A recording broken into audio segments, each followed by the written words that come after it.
दे अभिमान को इवल जान, विकारी देह को न देखने की, विकारी देह की बातें न सुनने की, विकारी देह की बातें न बोलने की, विकारी देह की बातें न सोचने की, विकारी दैहिक कर्म न करने के, परमात्म डायरेक्शन पर चलकर मंदिर लायक बनने की, श्रीमत पर चलकर राजाई का मर्तबा लेने की, मेरा तो एक दूसरा न कोई की पाठ को पक्का कर नष्ट मोहा बनने की, नॉलेजफुल ब्लिसफुल लिबरेटर दुखहर्ता सुखकर्ता परमपिता परमात्मा की हम आत्माओं के लिए आज की मुरली से शिक्षाएं। स्व को कंट्रोल करना अर्थात स्वराज्य अधिकारी बनना। रावण राज्य में औरों पर कंट्रोल रखने की कोशिश करते हैं। स्वयं आत्मा सही मार्ग पर न चले लेकिन औरों को सही बातें सुनाकर सही कार्य कराने की कोशिश करते हैं। परमात्मा हम आत्माओं को कंट्रोलिंग पावर द्वारा स्व को कंट्रोल कर फुल स्टॉप लगाने की समझ देते हैं। समर्थ अर्थात शक्तिशाली आत्मा बनने का वरदान देते हैं।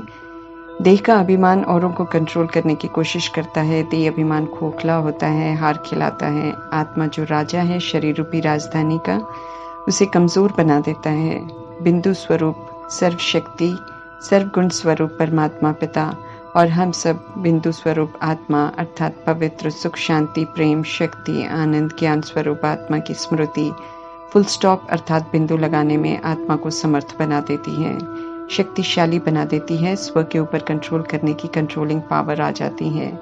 सभी के बीच में रहते हुए ये बुद्धि में स्पष्ट रहता है कि मुझे अपने स्वधर्म और स्वरूप में रहकर ही सोचना बोलना कर्म करना है और उनसे करवाने की कोशिश नहीं करनी है जैसा कि देह अभिमान में करते हैं। परिवर्तन करने में मुझे आगे रहना है, मुझे अपने स्वरूप में रहना है। जैसे परमात्मा पिता होते हुए अपने बिंदु स्वरूप की विशेषताओं में रहते हैं, अपना बच्चा बनाते हैं, ऊंची शिक्षाएं देते हैं, अच्छे बुरे की समझ देते हैं, फिर शिक्षाओं को धारण करने के लिए हर आत्मा पर उसकी मर्जी पर छोड़ देते हैं, लेकिन कभी भी किसी को कंट्रोल नहीं करते हैं। कोई कहना नहीं मानते तो कभी डिस्टर्ब नहीं होते हैं, उन पर किसी भी आत्मा के उल्टे कर्म का प्रभाव नहीं पड़ता है। ऐसे ही हम आत्माओं को भी समर्थ बनाते हैं। कंट्रोलिंग पावर जो दूसरों पर यूज करते थे उसे अपने लिए यूज करने को कहते हैं। परिवर्तन शक्ति को खुद के लिए कार्य में लगाते हैं। कुछ गलत हो तो उनमें राइट करने की शक्ति होती है। भले सारे गलत कर रहे हो, गलत खा पी रहे हो, लेकिन गलत वायुमंडल में भी उनमें शक्ति होती है श्रीमत प्रमाण चलने की। भले ही सहन करना पड़े अगर सत्य के लिए तो वे जरूर सहन करेंगे। कभी भी नहीं सोचेंगे कि क्या मुझे ही करना है, मुझे ही सहन करना है। परमात्म शिक्षाएं आत्मा को फिर से सशक्त बनाने के लिए हैं। इसलिए कलयुग के वायुमंडल में रहते हुए दूसरों को न देखते हुए श्रीमत प्रमाण जो मुझे आत्मा के लिए सही है वही करना अर्थात स्व को कंट्रोल कर स्व का कल्याण करना। इसी विधि से चलेंगे तो जैसा कर्म हम करेंगे उसे देखकर और भी करेंगे। स्व को कंट्रोल कर विजयी बनेंगे, सुखदायी और सशक्त अनुभव करेंगे और औरों की सेवा के निमित्त भी बन सकेंगे। श्रीमत कहती है कोई कुछ भी करे, हमें व्यवहार में परमात्मा ज्ञान को, गुणों को, शक्तियों को यूज करना है। सबको सुख ही सुख देना है। किसी का अच्छा बुरा कर्म मुझे अपने प्रभाव में लाकर रावण की जायदाद यूज करने को मजबूर न कर सके। हम बिंदु स्वरूप परमात्मा पिता और बिंदु स्वरूप आत्मा की स्मृति से राइटियस कर्मा ही करें। परमात्म नॉलेज आत्मा को समर्थ बनाती है, नॉलेज से फुल बनाती है। इसलिए समर्थ आत्मा यथार्थ समझती है कि श्रीमत प्रमाण चलना, सहन करना वास्तव में मरना नहीं है, बल्कि स्व पर राज्य कर स्वर्ग में स्वराज्य लेना है। समझ देकर परमात्मा वरदान देते हैं कि कंट्रोलिंग पावर द्वारा स्व को कंट्रोल कर व्यर्थ को फुल स्टॉप लगाओ। सदा समर्थ आत्मा बनो। समझ मिली है कि हर आत्मा के जन्म अलग हैं, ड्रामा में प्रवेश करने का समय अलग है, परिस्थितियां सबकी अलग हैं, हिसाब किताब सबके अलग है, इसलिए सभी की समझ और संस्कार अलग हैं। परमात्म शिक्षाओं पर चलने की अपनी अपनी क्षमता है, इसलिए हमें औरों को कंट्रोल नहीं करना है, खुद को कंट्रोल कर समर्थ रहना है। हमारा समर्थ रहना औरों को भी समर्थ बना देगा। परमात्मा हमें शुद्ध सकारात्मक शक्तिशाली शुभ समर्थ संकल्प करने सिखाते हैं, लेकिन ध्यान खिंचवा रहे हैं कि संकल्प में दृढ़ता की विशेषता हो, क्योंकि दृढ़ता होगी तो हम उन्हें पूरा कर सकेंगे, उनका स्वरूप बन सकेंगे। स्वरूप बनेंगे तो परमात्मा पिता को प्रत्यक्ष करने के निमित्त बन सकेंगे। बाप को बाप की शिक्षाओं को धारण कर स्वरूप बनकर प्रत्यक्ष करने की बहुत बड़ी जिम्मेवारी है, नहीं तो उनसे प्राप्त हुई नॉलेज ऋण के रूप में बोझल कर देगी, नापास की लिस्ट में हम आत्माओं को ले आएगी। ये कलयुगी दुनिया रावण की शोक वाटिका है। देह अभिमान रूपी रावण हम आत्माओं को काम, क्रोध, लोभ, अहंकार, ईर्ष्या, द्वेष, आलस्य, भय के अधीन कर परमात्मा से बेमुख कर देता है और अपनी शोक वाटिका में ले जाता है। अर्थात कोई भी आत्मा विकारों प्रति आकर्षित होकर जोश में आकर अधीन तो सहज ही हो जाती है। उस समय वैसा करना देह अभिमान में सही भी अनुभव होता है, लेकिन वश हो कर्म करने के बाद आत्मा सच्ची खुशी और शांति से बिल्कुल वंचित हो जाती है।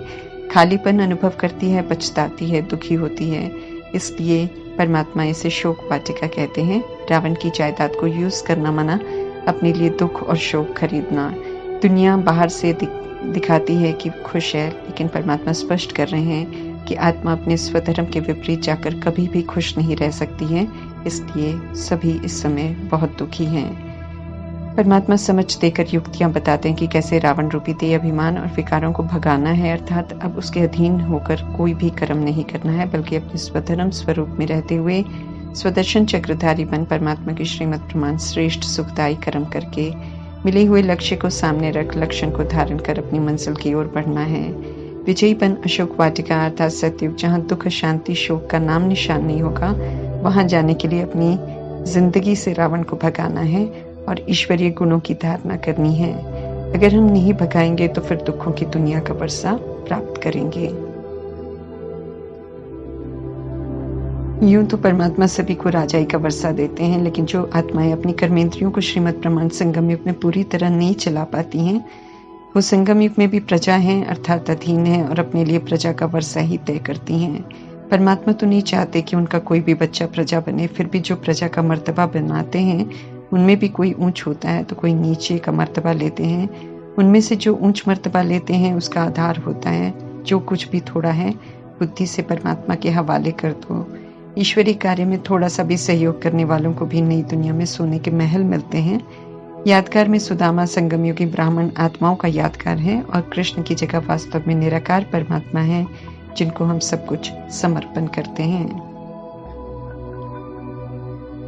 राजाई का मर्तबा लेना है तो परमात्मा स्पष्ट कर रहे हैं कि अच्छी रीति पढ़ो, पूरा मन वचन कर्म से पूरा पवित्र बनो, अपना सब कुछ बुद्धि से परमात्मा को देकर खुद को इंश्योर करना है। अर्थात फिर श्रीमत प्रमाण सोचना है, बोलना है, कर्म करना है। परमात्मा से मिलन हो या चाहना थी, सिर्फ दर्शन करने की चाह थी। आखिर वो दिन आया है जब परमात्मा से मिलन कर सकते हैं। हमारी सोच से अधिक परमात्मा तो आकर बढ़ाते हैं, ऊंचा उठाते हैं, बुराइयों से छुड़ाते हैं और जो कभी नहीं सोचा था मनुष्य से देवता भी बनाते हैं। स्वर्ग स्थापन करवाकर बेहद का वर्षा भी देते हैं, भरपूर कर देते हैं, अगर कोई सच में खुद को भरपूर करना चाहे तो। हम आत्माएं स्वधर्म के विपरीत चल रहे थे, इसलिए हमारी जीवन रूपी नैया तो रावण राज्य की दलदल में धंसती ही जा रही थी। रहम दिल परमात्मा खेवैया बन हम आत्माओं की जीवन रूपी नैया की बागडोर अपने हाथ में लेकर पहले तो दलदल से निकालते हैं और फिर श्रीमत की समझ देकर हमारी नाव को कलयुग की विषय वतरनी नदी से सुरक्षित पार लेकर जा रहे हैं। सुरक्षित हम तब हैं जब हम उनकी श्रीमत प्रमाण चलते हैं, नहीं तो परमात्मा जिम्मेवारी नहीं लेते हैं। श्रीमत रूपी नाव से नीचे नहीं उतरना है, बिल्कुल ये परमात्मा का फरमान है। पार होना है तो खेवैया परमात्मा की सुननी है, नहीं तो डूबना निश्चित है। झूठ खंड है ये, देह अभिमान में कितना भी कमा लें, झूठी कमाई है, विनाशी है, क्योंकि यहाँ की यहाँ रह जाती है, साथ नहीं जाती है, यहाँ भी अंत में काम नहीं आती है। झूठी कमाई है क्योंकि ये परमात्मा का बनकर परमात्मा के मार्ग पर यथार्थ चलने नहीं देती, सच्ची कमाई करने नहीं देती।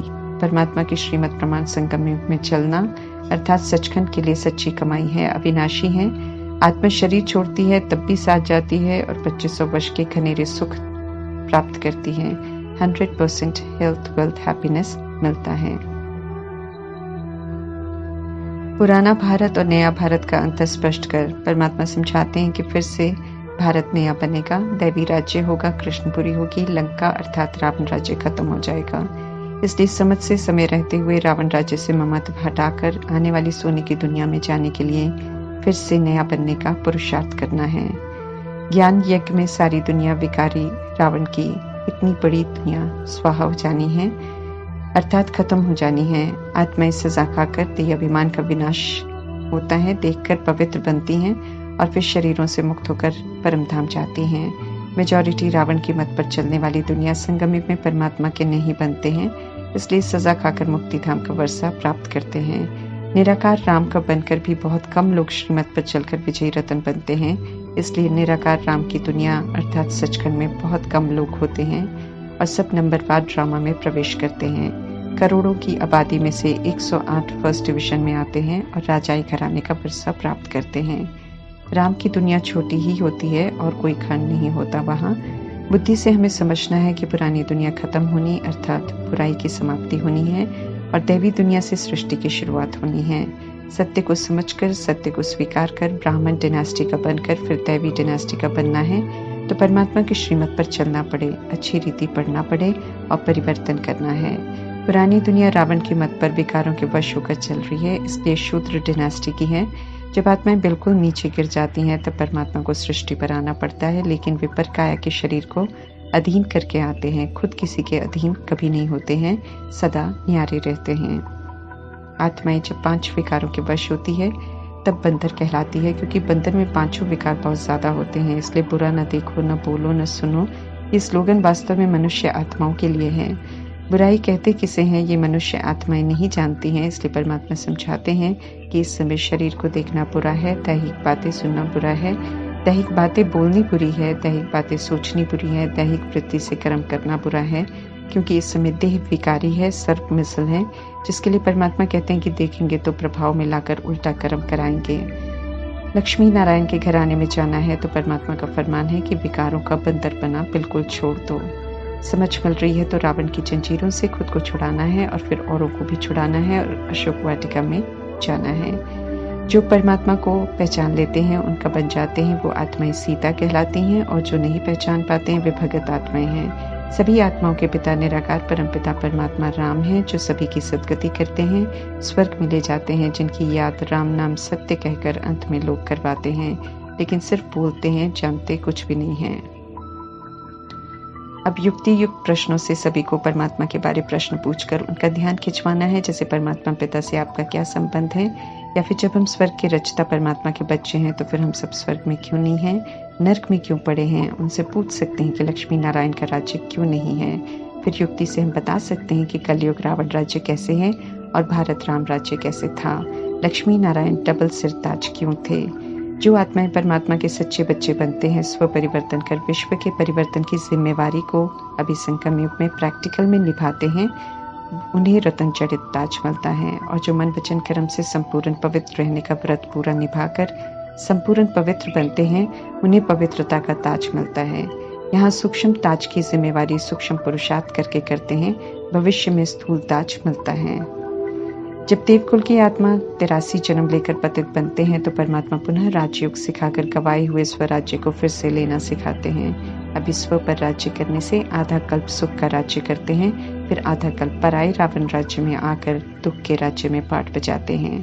5000 वर्ष बाद निराकार परमपिता परमात्मा पढ़ाने आते हैं। कृष्ण को भगवान हम नहीं कह सकते हैं, कोई भी देहधारी भगवान नहीं होते हैं, क्योंकि वे जन्म मरण के चक्र में आते हैं और भगवान कभी मरते नहीं हैं। परमात्मा राज्य लेने की विधि बता रहे हैं और राज्य दे रहे हैं। शिव शक्ति बन हम विकारों को छोड़कर निर्विकारी बनकर अपना राज्य ले सकते हैं। फिर ये रावण राज्य खत्म हो जाएगा। रावण राज्य खत्म होने से पहले ब्रह्मा बन खुद के लिए अपना पुरुषार्थ कर खुद के लिए राजधानी स्थापन करनी है। विष्णु बनकर स्वदर्शन चक्रधारी शंख गदा कमल के अलंकार के कर्तव्य पूरे कर पालना के संस्कार धारण करने हैं, और शंकर बन विकारों को अधीन कर आसुरीपन का विनाश करते ही अभिमानी बनना है। इस विधि से राजधानी में अपनी अपनी सीट रिजर्व करते हैं, किसी से कोई पक्षपात नहीं होता है। हर आत्मा को पूरा हक है अपने लिए ऊंच मर्तबा लेने का। ये जीवन हमारा अमूल्य है। परमात्मा के साथ हम सब पाठ बजा रहे हैं, रेस चल रही है। जो पहला नंबर लेता है वो बड़ा इनाम लेता है। जैसे प्रजापिता ब्रह्मा और सरस्वती रेस में अपनी अपनी रीति से आगे निकलते हैं, संभाल करते हुए सबकी वे कभी भी कहीं प्रभावित नहीं हुए, न किसी के अच्छे कर्म से न बुरे से। परमात्मा की श्रीमत के प्रमाण से ही मार्ग दिखाते भी रहे, लेकिन अपनी नज़र अपनी मंजिल पर रखकर आगे बढ़ते रहे।